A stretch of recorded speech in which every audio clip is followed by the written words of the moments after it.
What's good, YouTube? It's your man Rage King back with another one. Yes, another upload to the channel. And before we get started, I'd ask if you please go down there and hit that like button, hit that sub button, hit that share button, hit that bell for notifications if you're new. Welcome to Rage Rants TV. This is how we do Raging Rebels. Crown up. And if you're new to the crew, welcome to the Raging Rebel Revolution. Now let's vibe. And y'all, in today's video, I'm going to be discussing how GM Rafael Stone and owner Tillman Fertitta have a possible trick up their sleeve in the next two upcoming seasons when it comes to rebuilding the Rockets from a team eliminated from the playoffs to championship contenders. Let's speak on it. Now, I know a lot of people say, well, how you going to do that? How you going to do that? You crazy. Do you not see we got eliminated from the playoffs this year? We have nobody? Hear me out. Hear me out. Now, as you see on your screen right here, it's a possible list of free agents. Now, I know a lot of people will say, oh, free agents, we don't have no money for it. Ain't no free agent going to come here this season. I get it. And to be honest with you, if I'm the Rockets, I wouldn't even be worried about trying to sign any true big-time free agents this offseason because, as you see, the top free agents coming up in the 2021 offseason, you got guys, and this is no disrespect to these guys, don't get me wrong, but these are all guys pretty much past their prime, are already in their prime, and already pretty much set on the teams they want to go to. Look at the top free agents in the 2021 offseason, coming up this offseason. Kyle Lowry, who's 35, you understand what I'm saying? A champion, very much to be respected, very good point guard, but at this point in his season, though he can start for a lot of teams, he's better fit coming off the bench and being that guy that can score off the bench and being that leader off the bench, that championship experience off the bench for you. Same with DeMar DeRozan, though he's not a champion.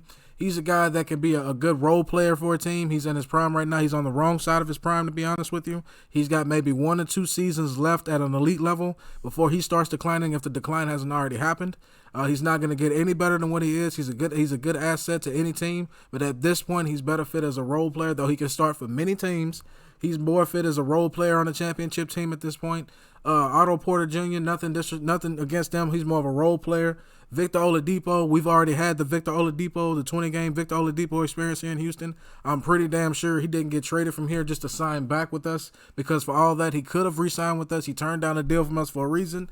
And best of luck to you, Mr. Oladipo. If this is not the place you want to be, more power to you. Nothing personal. It's just how the nature of the business goes.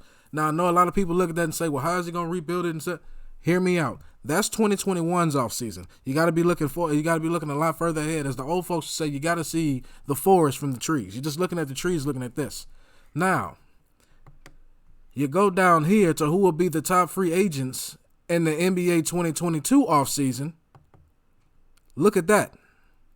Luka Doncic, though he will be. I don't expect Mark Cuban to let him go for any. That will have to literally implode for them, not for him to leave Dallas. But just the fact that he's on that list is impressive. Kawhi Leonard, unrestricted free agent. James Harden, player option.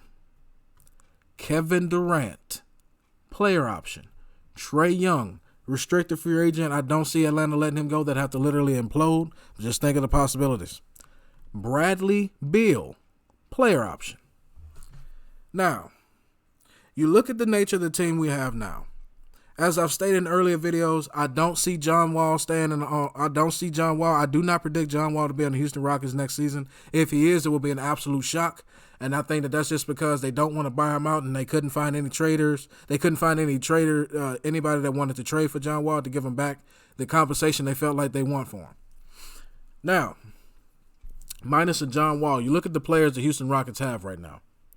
You still got Christian Wood, who people can say has been a breakout player this season. You understand? And if he can stay healthy, he's going to be a star in years to come. They still got him under contract until the season. And to be honest with you, I see the Houston Rockets signing him to an extension next season. I see it happening. I don't see any reason not to. I see him being signed to an extension next season because he was so phenomenal in the time he gave us on the floor this season.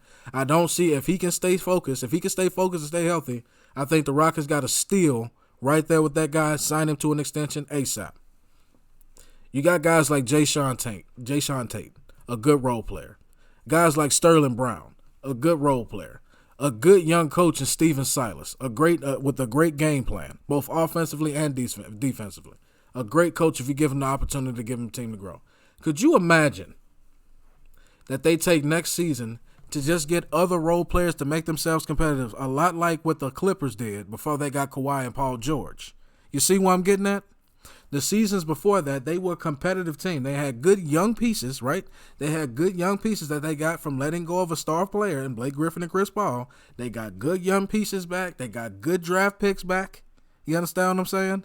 And then before long, they had a team full of role players that were good, that were gritty, and that honestly took and with a great coach, and Doc Rivers, a great coach, a good coach, and took that team that was not even thought of to be in the playoffs and made them a legitimate threat in the playoffs against anybody they faced. You understand what I'm saying? And then that very next season, you take some of that talent, you take some of the assets you get, you trade it for a star, you trade it for a Paul George, you trade it for another star, and you sign Kawhi Leonard. I say that to say this. The Rockets, very well, if they play with them, if they do the money right, all they have to do next season is make sure they draft right and just get the right pieces at the right price.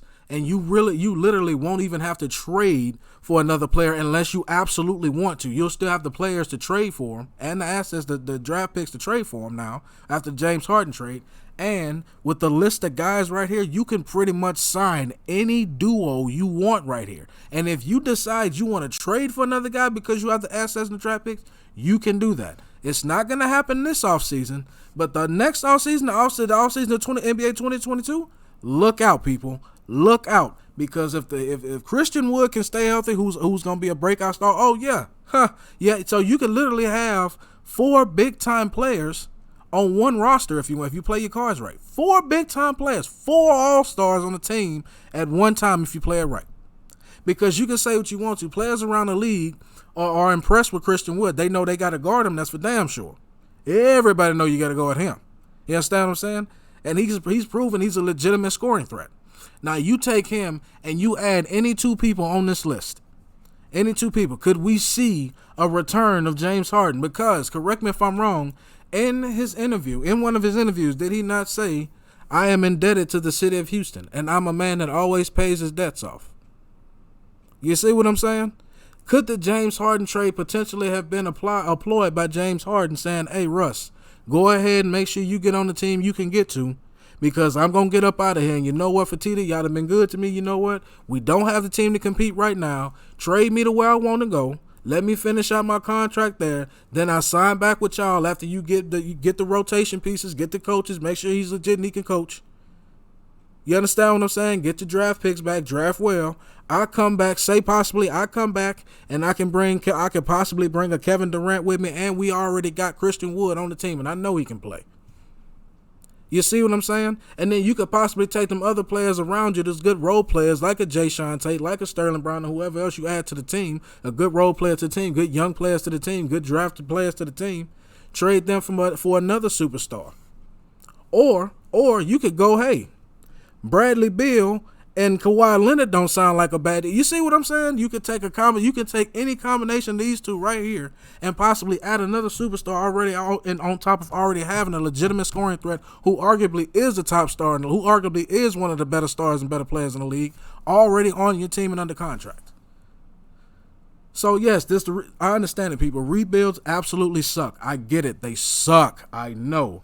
But the Rockets could very well and very easily turn this around in the next 2 seasons if they play the money right, get their money in order, and make a ploy to get at least one, if not 2 of these top players getting ready to hit the market here in 2022. But that's just my opinion, man. Y'all let me know down in the comment section if y'all agree or disagree with with Fertitta's and Rafael Stone's possible ploy to turn the Rockets into championship contenders in the next 2 seasons, or tell me if you don't agree. As long as you remain respectful and logical, we can have a conversation. Sorry for stuttering, but that's gonna be the end of my video. I hope you enjoyed. It's been a pleasure making it for you. My name is Rage King. I am out, and I'll be back later on with more videos, more commentary, more good content. Now hashtag that enough said. See y'all next time.